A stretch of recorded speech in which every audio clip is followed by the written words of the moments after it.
Jonty has been distracted by a toy car in the bedroom, but I've spotted this crown, silver-plated and cut-glass biscuit barrel. Linda bought it from a local antique shop a few years ago and paid £8 for it. Not a bad investment, as Jonty reckons she would get £20 to £30 for it now. So it goes into our auction hall. Hey guys, look what I found. Where are you? We're in here. Oh, there you are. Then, Look, I found these upstairs. Oh, lovely. I like those. Just going to take a look. Go on. Look. Yeah, I've had these quite a while. They've been under Anthony's bed, actually, in his bedroom. Well, having a look closely, certainly at this one here, these aren't original photographs insofar that if you look at the writing here, it's a little bit blurred, it's a little bit fuzzy, which means therefore these are copies of the originals. Okay. But Lowestoft was known as a fishing port. Locally, they collected or they fished for herring, known as little darlings, which is a lovely, lovely thought, isn't it? How much money do you reckon we'll raise? Well, they're certainly worth putting into the auction sale. They'll be sold as a group of 4. We're looking at another £30–50. Oh, that's better than a slap in the belly with a wet fish. That's very true. Let's hope cod is on our side when we go to the auction. See what I did there? Oh, Cod. blimey. I'm wasted.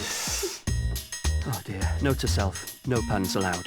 Things are moving along nicely though in Linda's house. The team is uncovering gems at every turn, and I'm wondering what might come up next.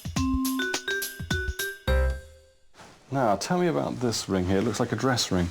This was my nan's ring, which was my nan's, and then my mum had it, and then she gave it to me. And you never worn it, or wore it very rarely? Very rarely. Very rarely. Now, what we have is a nice sizable diamond, which looks about a carat or just under. That, in turn, is surrounded by 2 smaller diamonds. And then the shoulder of the ring have the tiniest diamonds inset in there. And it looks from the cut of the diamond that it's not brilliant cut. And this, as a consequence, will be probably Victorian, so late 19th century, I would imagine. Does that make sense to you? Yes, yeah. Well, auction value, we're looking at £150, £250 at auction. Oh, OK. I think it's beautiful. Can I see it on, actually? Does it fit you? I think it might go on that finger. Yes. With this ring, either way. Yes. Will you marry me? Oh, don't it make you sick? As we continue the search of this vast house, I think Daphne has her eye on those delicious cakes.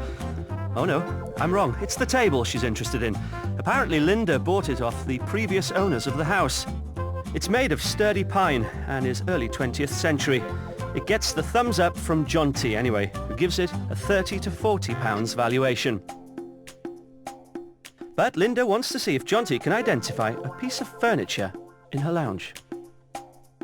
So tell me, what are you doing with a water meter in your front room?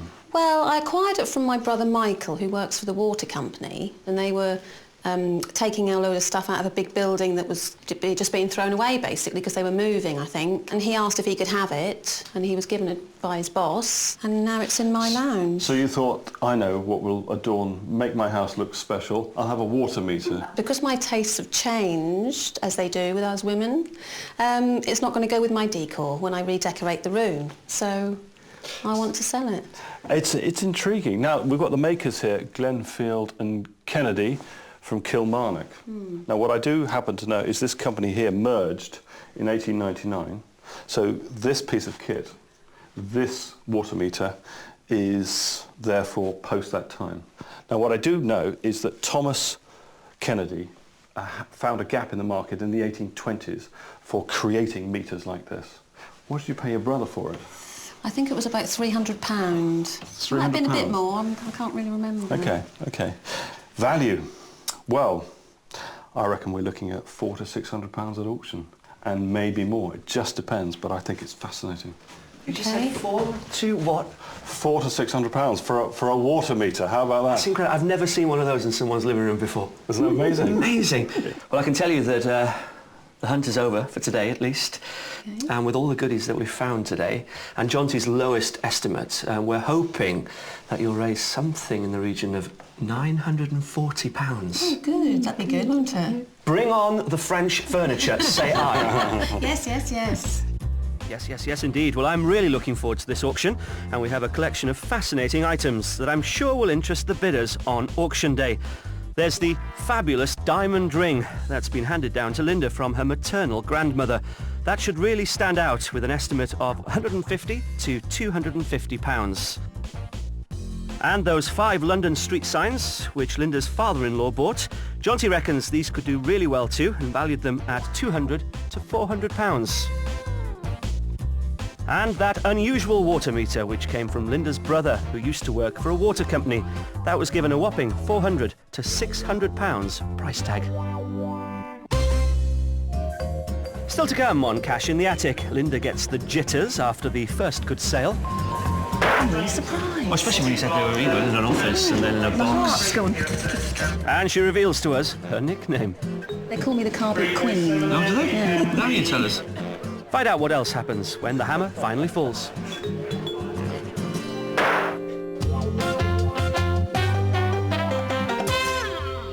So we've come to T.W. Gay's auction rooms here in Norfolk. We've brought all of Linda's items, hoping to raise between £700 and £800 for that room redesign. Well, let's hope the eager bidders are here when the hammer falls. These auction rooms are in Diss, a town that straddles the borders of Norfolk and Suffolk, about halfway between Norwich and Ipswich. It used to specialise in livestock and agriculture, but these days offers a range of antiques and collectables in their Friday and Saturday sales. So fingers crossed that Linda's lots stand out and appeal to the bidders.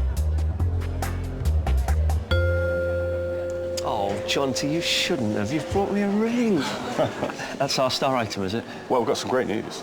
I thought this was a nice ring, but I was a bit conservative in the house. I couldn't quite see the clarity of the stone, the diamond in the middle there, so I put £150 on it. But bringing it in here and having a closer examination, the clarity of the stone is very good news indeed. The stone in the middle there is 3/4 carat, so all of a sudden we've gone up to £400 to £500. Hey, which is wonderful. Because they were after £700 or £800 to redo a room, so we're well on the way. Let's see what happens with this. Well, that new price for the ring has pushed up the total we're hoping to achieve by £250. In the end, though, Linda couldn't bear to part with the yellow glassware, but at least that only knocks £20 off our original target. I wonder if she's feeling any regrets about saying goodbye to some of her other things today. Hey, morning, ladies. Hello. Good to see you. How are you? Hello, how are you? I'm fine. Saying a final farewell to your sign there. Yes. Are you sad to see him go? Not really, no. They've been in the summer house for quite a while, so glad to get rid of them, really. Well, you want to raise £700 to £800. Let's hope you do it. Have you been to an auction before? I have, yeah, quite a few, many years ago with my brothers, but I haven't been to one for a while. Excited? Yes, very excited. Well, let's hope you raise the money. Well, it's £700 to £800 for that brand new room. The auction's about to start. It's getting a bit quiet, isn't it? So let's make our way into position. Okay, let's go. If, like Linda, you're keen to raise money for something special by selling at auction, do bear in mind that there are charges to be paid, including commission, which vary from one sale room to another, so it's always worth inquiring in advance. Well, the first of her lots to come up today is the 4 20th century reproduction black and white images of Lowestoft, with an estimate of £30 to £50. They're lovely. Yes, they're great. Yeah, and also, we're not too far away from where they were taken, so hopefully we've got a bit of local interest. £40 for these, 40, 30, £20 to get on, then 20 I have, 22, 25, 28, 30, 32, 35, 38, 40, 42, 45, 48, 50, 55. Are you 60? It's 55 on my right now. Where's the 60? We're going for £55. Wow, that's brilliant. I can't believe that. from Lowestoft. There he is. I don't think they go for that much. I'm really surprised. Well, especially when you said they were either in an office and then in a box. Go on. That's a very good start for Linda, but if she's having palpitations already, I wonder how she's going to cope with the rest of the auction. Well, next up is the Crown silver-plated and cut-glass biscuit barrel that I found. Jonty, if you remember, valued it at £20 to £30.